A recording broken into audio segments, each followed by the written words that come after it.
Assalamualaikum warahmatullahi wabarakatuh. Kembali lagi bersama saya Syahrain Tazli dengan nomor induk mahasiswa 0702182125 dari Prodi Sistem Informasi Fakultas Sains dan Teknologi Universitas Islam Negeri Sumatera Utara. Pada video kali ini, seperti biasa, saya akan menjelaskan suatu materi yang dimana tugas ini adalah tugas rutin dari mata kuliah Manajemen Perbankan yang diampu oleh Bapak Ahmad Fadlan, SE, MSI. Pada kesempatan kali ini, saya akan menjelaskan tentang pasar modal. Nah, pasar modal sendiri sangat berpengaruh pada perekonomian dan cakupannya dari ekonomi makro. Sebenarnya, pasar modal ini banyak subbagian-bagiannya. Namun, yang sering kita jumpai pada Indonesia yaitu terdapat dua perusahaan, yang dimana dua perusahaan ini adalah perusahaan sekuritas, kedua ada perusahaan future.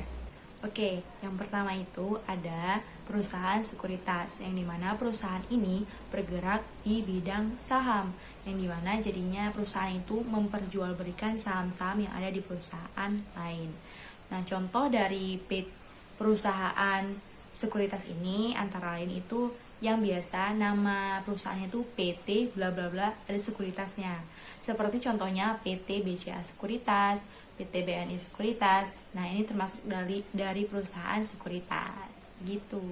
Baik, yang kedua ini adalah perusahaan future, yang dimana perusahaan future ini bergerak di bidang kumulatif, jadi nilai. Jadi situ yang diperjualbelikan itu barang-barang yang menjualnya, yang dijual itu lebih ke nilainya. Jadi seperti itu. Beda sama perusahaan sekuritas tadi. Kalau sekuritas tadi saham-saham.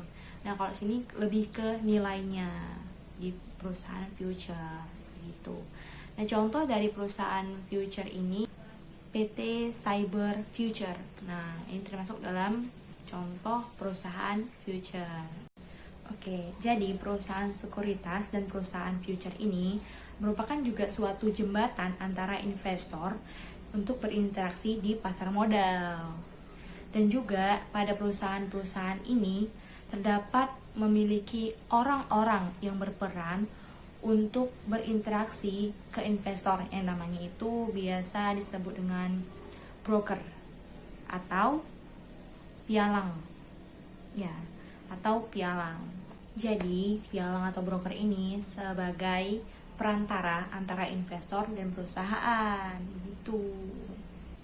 Oke, dan selanjutnya juga nih, pialang ini atau broker wajib memiliki sertifikat dari Badan Pemeriksa Pasar Modal. Jadi nggak bisa sembarangan orang jadi pialang ini, harus dapat sertifikat dulu.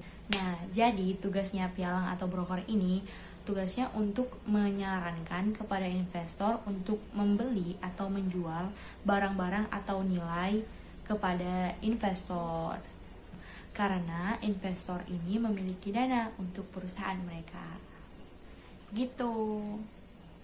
Baik, sekian dulu penjelasan dari saya tentang pasar modal, yaitu lebih ke sub bagian perusahaan sekuritas dan perusahaan future. Lebih dan kurang saya mohon maaf jika terdapat kata-kata yang salah ataupun penyampaian yang salah. Saya mohon maaf yang sebesar-besarnya. Terima kasih. Wassalamualaikum warahmatullahi wabarakatuh.